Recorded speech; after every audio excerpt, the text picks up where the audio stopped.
महाराज जी, आपकी कृपा से पहले बहुत भक्ति हो रहा था, आपकी कृपा से पहले नाम जप ज्यादा हो रहा था, लेकिन अभी थोड़ा कम हो रहा है। पहले नाम जप में आनंद की अनुभूति हो रही थी, लेकिन कुछ समय से मुझे ऐसा अनुभव हो रहा है कि जिसकी वजह से मैं अपने आप पर निरंतर नहीं बना पा रहा हूँ और दिन प्रतिदिन भक्ति से थोड़ा दूर जा रहा अपने आचरणों को देखो, अपने संग को देखो, क्रियाओं पर नजर डालो, आसपास जो गलत है उनको छोड़ो, जो गलत है उनको छोड़ो, अभी भक्ति प्रकाशित हो जाएगी। पवित्र भोजन पाओ, भगवान को अर्पित किया हुआ, पवित्र आचरण करो, देखना सुनना बोलना 3 पर कंट्रोल करो।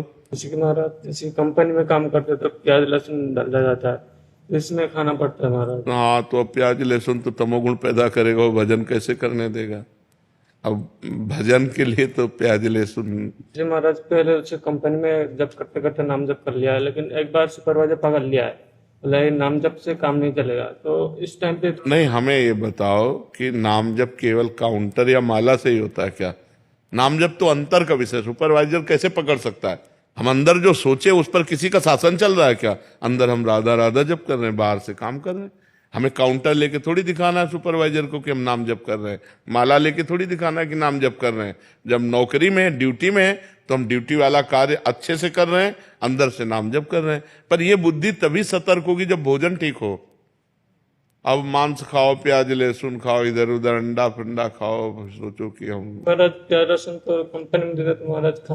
अब इसके लिए हम क्या करें? पर वो अशुद्ध भोजन है, वो भोजन भजन में वो तमोगुण पैदा करेगा, वो गंदी बातों का चिंतन कराएगा। इसीलिए तो प्याज लहसुन निषिद्ध है, और कोई बात थोड़ी। प्याज लहसुन तो पृथ्वी में ही पैदा होता है, जैसे आलू पैदा होती है, पर निषिद्ध इसलिए कि उसका प्रभाव विपरीत है भजन करने वालों के लिए, वो विपरीत चिंतन कराता है, इसीलिए उसका त्याग किया गया है। अपवित्रता बुद्धि की, तमोगुण बढ़ाने वाला, इसीलिए उसका त्याग किया। हमें पवित्र बुद्धि चाहिए तभी भजन में लगेगी। तो आहार ठीक करो, आचरण ठीक करो, अंदर अंदर खूब नाम जप करने का अभ्यास करो। विशाल डोगरा जी। राधे राधे जी। राधे राधे महाराज जी। महाराज जी, क्या धर्म और कर्म में कोई अंतर है? हर इंसान का कर्म अलग अलग होता है, जैसे एक क्षत्रिय है, एक साधु है, या एक नहीं, तो सामान्य क्षत्रिय धर्म से ही तो कर्म होता है, ब्राह्मण धर्म से ही तो कर्म होता है, विरक्त धर्म से ही तो कर्म होता है, गृहस्थ धर्म से ही तो कर्म होता है। जो धर्म से अलग कर्म करता है वो पाप कर्म करता है, और वही पाप का उसे दंड भोगना पड़ता है। शुद्ध कर्म वही है जो धर्म से युक्त हो, और जो धर्म से अलग हट गया तो वो पाप कर्म बन गया, वो अधर्म बन गया।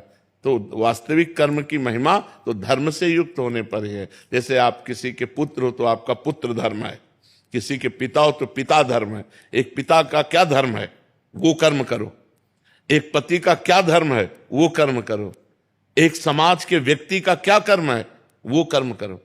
वो धर्म से युक्त होगा। ये हमारा यहाँ धर्म कहता है कि ऐसे चलना चाहिए, तो वो कर्म धर्म युक्त हो गया।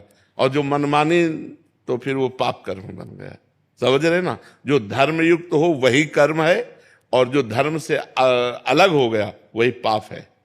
धर्म से विलग हो गया तो पाप है।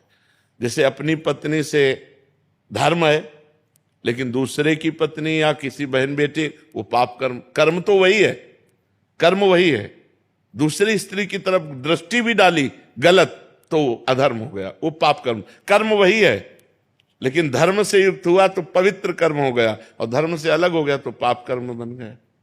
हार्दिक शर्मा जी। राधे राधे महाराज। राधे राधे महाराज जी। महाराज जी, अखंड स्मृति से श्रेष्ठ कुछ भी नहीं है, तो अखंड स्मृति कैसे आती है? प्रयास और कृपा, अपना प्रयास और भगवान की कृपा। अगर अपना प्रयास शिथिल है तो फिर बात नहीं बनेगी। जी जान से हमें लगना पड़ता है इसमें, अंदर अंदर बार बार पकड़ना, बार बार पकड़ना। मन तो भागता है, रिश्ते नातों संबंधों में भोगों में मन भागता है, उसे बार बार पकड़ के लाना। राधा वल्लभ श्री हरिवंश, राधा वल्लभ श्री हरिवंश, राधा वल्लभ श्री हरिवंश। और भगवान की कृपा, अपना प्रयास और भगवान की कृपा से हम निरंतर जप कर सकते हैं। अगर अपना प्रयास शिथिल है तो भगवान की कृपा तो सबके ऊपर है, सबके ऊपर, सब पर मोर बराबर दया। पर वही निकल पाएगा जो अपना प्रयास कर रहा है, अपना प्रयत्न पुरुषार्थ, और भगवान की कृपा से हम अखंड स्मृति प्राप्त कर सकते हैं। मानव जीवन अखंड स्मृति प्राप्त करने के लिए ही है। भगवान का स्मरण करते नौकरी व्यापार जो करो, शरीर छूटा भगवान को प्राप्त होगे। अगर भगवान की स्मृति नहीं तो धोखा ही धोखा, इतना बड़ा घाटा कि अब पता नहीं किस युग में हमें मनुष्य बनने को मिलेगा।